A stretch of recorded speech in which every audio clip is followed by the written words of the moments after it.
story, depending on whether you clicked skip ad or not, you're getting a different intro to this video. If you've done the other, I tell you what, you missed a blinder of an intro. There were explosions in it. There was a musical number. Pat Sharp turned up. Oh, it was ace. You won't see it now anyway, but never mind, eh? Here is your wrestling news. The leader of Retribution has been revealed. Are WWE talent thinking of unionizing? And a former WWE champion announces their retirement. Find out who in a little bit. We start with getting to the bottom of Retribution Mystery Monday. Shada-sha, shada-sha, shada-sha, shada-sha. Mustafa Ali is the leader of Retribution. We found out last night on Raw. So we had a great segment. I think the best Retribution segment that we have had so far, with Mustafa Ali calling out MVP earlier in the night to a match, promising that once he takes care of MVP, he's going to beat up Bobby Lashley and Shelton Benjamin, two of the Hurt Business. When they get into the ring, the match starts, MVP beating up Ali. Ali starting a bit of a comeback. Hurt Business get in the ring to beat up Ali. Lights flicker. Retribution appearing on the screen. Here comes Retribution. Looks as if Ali is going to side with the Hurt Business to fight them off. He ends up rolling out of the ring and telling Retribution to do it. Get in there. Get 'em. Sick 'em, boys. And Retribution attack the Hurt Business. And we get that amazing shot, which you've no doubt seen on the internet already, of Mustafa Ali hand out as Retribution surrounds him. This is a great choice for a leader of Retribution. They have a golden opportunity here, do WWE, to tie up another loose end in this, that being the SmackDown hacker storyline. You could easily have Mustafa Ali come out next week and find a way to not only tie in his feelings of frustration about being cast to one side, which is kind of the modus operandi, the motive of Retribution in this case. And you could tie that into the SmackDown hacker stuff, saying this was Mustafa Ali trying to change the business from within. You say, well, obviously the SmackDown hacker would be able to do the stuff that Retribution's done. You could tie it all in so nicely. Here's hoping they do that. Let's hope they don't go down the other road that WWE like to take sometimes, by having their new heels come out and go, I don't owe you an explanation. Don't do that. Do the other thing we said. Behind the scenes, there seems to be potentially a gathering of forces, as well as in front of the camera, as we saw Paige put out a tweet last night discussing unionism, not to be confused with onionism, which is studies of onions, and onanism, which is where the Cockney rhyming slang "a quick money in the bank" comes from. So Saraya put onto her Twitter yesterday a very intriguing tweet where she said, "Learned a lot about unionism today." Now, we've talked many times here on this news channel and on other places as well about how there needs to be unionization for wrestlers. And interesting with all the stuff that's going on at the moment, with WWE claiming copyright of real people's names, taking social accounts from them like Twitch, shutting down all third-party sponsorship and advertising deals. This leads to a discussion on whether the wrestlers should all come together and work together for a greater good, if you pardon the Monday Night Raw based pun. So Paige put out that tweet saying, learned a lot about unionism today, and Zelina Vega responded with thinking emoji and suggesting that there's more than one person who is in the mindset of talking about this right now. This is something that is just out there into the Twitter world that Paige has put out there onto a tweet. No doubt there are conversations of a similar ilk occurring. Got no sources to give names and stuff of that, but you have to believe with everything going on, the discussion on wrestlers becoming a union once again is coming back to the forefront. The union stuff we will certainly keep an eye on at Cultaholic.com, but what about a reunion? No, not them.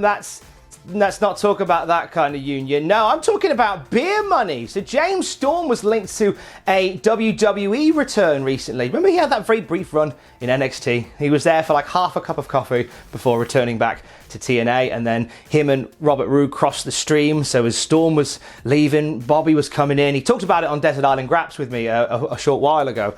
And So we never got that beer money reunion in WWE, and it's come up again simply because James Storm has said that there were plans for him to return to the company, but then the whole COVID pandemic type thing got in the way of that happening. Robert Roode was asked in an interview by TV Insider about the possibility of reuniting with James Storm, bringing beer money to WWE, and he sort of moved away from the question before saying, quote, "That's above my pay grade. I haven't talked to James in years. During this time especially, I don't know what's going to take place or who is coming in or not. I have to worry about myself. I'm quite happy doing what I'm doing with Dolph and doing my thing." So he was quite quick to sort of push away the idea of a beer money reunion, sort of push it back into the cabinet, so you were, which is a shame. I'd like to see beer money do a thing in WWE. I think that'd be a nice little nod to, I mean, it was a solid tag team. It was good fun. No reason why you couldn't do something like that down the road,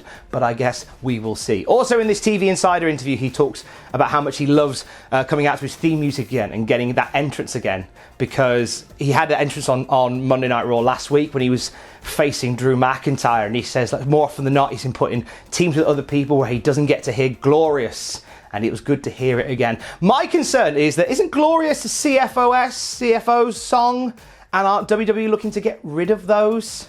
Right, getting rid of Keith Lee's music is one thing. If you get rid of Glorious, I swear to God, I'm going to write a strongly worded email. Some sad news from the entertainment world as it pertains to professional wrestling, as it was announced yesterday that Season 4 of Glow has been cancelled. So the plan was to bring this season back, and Netflix have actually reversed their decision to grant it a 4th season. So that seems like that's the end of the gorgeous ladies of wrestling on Netflix. And this is really, really sucky news, because Glow was brilliant. I loved how when Glow first came out, it introduced a whole load of people outside of wrestling to that world. I had friends who weren't wrestling fans per se messaging me and asking me if they're watching it and how much they're enjoying it, and saying, "Oh, it's all wrestling like this now." And it's like you have that whole conversation, and it introduces new people to the whole idea of wrestling. And it was just a really well put together show. And the reason that they've cancelled it is said that due to the current climate with COVID, they can't put together the shows in a safe manner as it pertains. Obviously, there's a lot of action scenes and wrestling shots in it. The actual series creators have said, quote, "COVID has killed actual humans. It's a national tragedy and should be our focus. COVID also apparently took down our show. Netflix has decided not to finish filming the final season of Glow. We were handed the creative freedom to make a complicated comedy about women and tell their stories and wrestle. And now that's gone." There's a lot of SH1 TTY things happening in the world that are much bigger than this right now, but it still sucks that we don't get to see these 15 women in a frame together again. The decision was made, as I say, due to COVID, making shooting this physically intimate show with its large ensemble cast especially challenging. That's a quote from Netflix. Just film it in Florida. Every other wrestling company is filming in Florida perfectly fine. Go rent out Daly's Place. Go film it there. It'll be fine. Now, gutted to see Glow currently off the table. Who knows? When all this thing blows over, we may see it back. We don't know. It's not just Glow that has wrestling connotations that's been affected by the COVID pandemic in Hollywood. It was also announced yesterday that Black Adam, DC spin-off movie from Shazam, has had its release date removed. So now we're not quite sure what's going to happen with Black Adam. It was set to be released at the end of next year, but what with COVID knocking all sorts of productions out of whack, it means that unfortunately Black Adam has been put on the back burner, so other programs and other TV shows and other movies can be pushed through. So we don't know when we're going to see Black Adam in cinemas. It was set to star Dwayne "The Rock" Johnson as Black Adam, and just by some of the early shots I was really excited by this one. I think, again, like Glow, I think we will see it.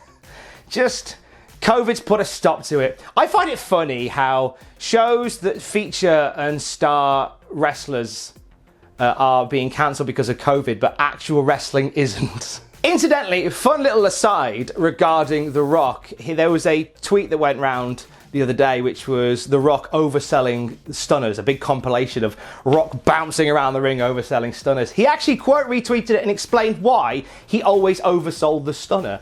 He said, quote, "What an awesome time in pro wrestling, electrifying crowds. The crazy stunner bumps I would take started by me trying to make Steve Austin laugh. If it weren't for the crowds going, bat SH1T, you could hear Steve say, Jesus Christ." I reckon now, if you were to do that in the Thunderdome, you probably would hear that cutting through. Next time you watch The Rock take a hellacious bump off a stunner, just remember he's doing it to pop Stone Cold. He's trying to pop the baddest man in wrestling. And finally, we pay our respects to former WWE Women's Champion Jazz. She was on with Chris Van Vliet on his smashing YouTube show, and she announced that she is done with wrestling. Quote, "Honestly, I just had my last match this past Sunday. I'm done in the ring. I was going to do a whole tour in 2020, but with the pandemic happening, that screwed everything up. I've been having issues with my knees and my back, and a lot more issues physically, mentally, and emotionally. That's why I had to forfeit the NWA title. I have two beautiful daughters, and I have to focus on them right now." The conversation turned to the WWE Hall of Fame and whether or not Jazz would be a part of that. Now, Jazz was part of a concussion lawsuit towards WWE. So there was some doubt whether or not she may end up in it, but she says that's up to them. Do I feel I should be? You're damn right. They try and put that lawsuit situation over my head, but you know how many people sued Vince McMahon and are still in the Hall of Fame. I don't want to hear that. My thing wasn't even about concussions. My situation with them was I was upset because the whole time I was there, they never gave me an action figure. They didn't market me. I made myself. But it's all good. I still thank them for the opportunity because without them, I probably wouldn't be sitting here now. I don't hate them. I just want to be treated fairly. So those are the words from Jazz. I'd love to see Jazz in the Hall of Fame. Stranger things have happened with people that have fallen out of the quote-unquote good graces of WWE, getting their rightful time in the Hall of Fame. And I think Jazz was very much a trendsetter who did get very much overlooked. Like, she was a wrestling machine when there weren't many wrestling machines around in the women's division in the early noughties of WWE. And that's true. And I'd love to see her get a nod at some point down the road. Sad that we're not going to get the reunion tour or the farewell tour that we were going to get for Jazz. But she's going out, and we say thank you for all that you did. Only seems fair. Raw graded on the Cultaholic YouTube channel a bit later today. We're going to watch Monday Night Raw together, you and I, and we'll break it down. Also, twitch.tv/Cultaholic. It's me and you at midday today watching a bad movie. And then it's you and Adam Pacitti later on tonight watching some bad British television. What a time to be on Twitch. Twitch.tv/Cultaholic. Stay safe. Love you, bye.